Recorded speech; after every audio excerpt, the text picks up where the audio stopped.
प्रश्न मुंबई, पालघर, ठाणे, रायगड, काही प्रमाणात रत्नागिरी आणि विशेषतः पुणे, कोल्हापूर, सातारा, सांगली.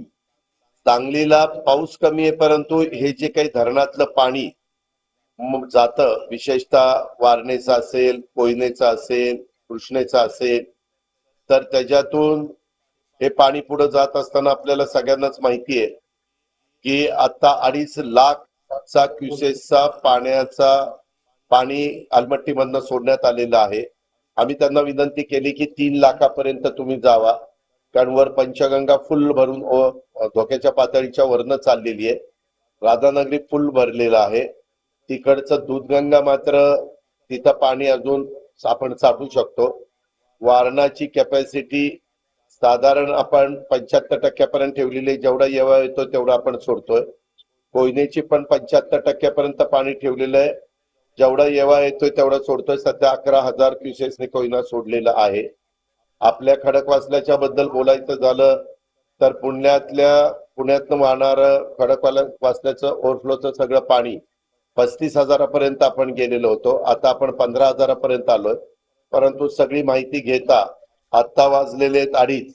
अधिकाऱ्यांना अशा सूचना दिलेल्या आहेत की आत्ताच थोडंसं पाणी वाढवायचं असेल तर वाढवा, कारण एकदा 7च्या पुढे अंधार पडल्यानंतर पाणी वाढवलं तर त्याचा सगळ्यात सखल भागात जिथं पाणी शिरतं तिथं सगळ्या नागरिकांना त्याचा त्रास सहन करावा लागतो. त्याच्याऐवजी साधारण 50% पाणी आता जेवढा येवा त्या धरणात येतो, म्हणजे इनफ्लो तेवढा आउटफ्लो आपण ठेवलेला आहे.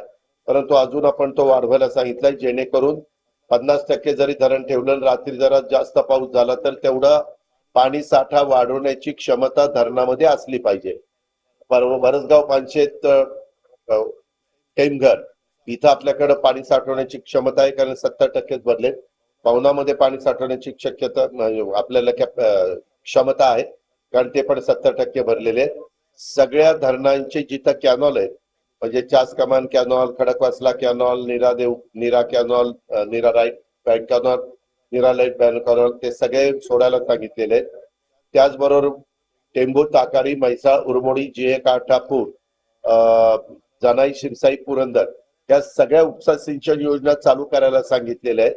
त्या चालू झाल्या पण, आणि त्याचं पाणी तिकडच्या वरच्या भागात जिथं तलावामध्ये पाणी आपण साठवू शकतो आणि तिथं पाऊस कमी अशा ठिकाणी पाण्याचे साठे करायला सांगितलेले आहेत.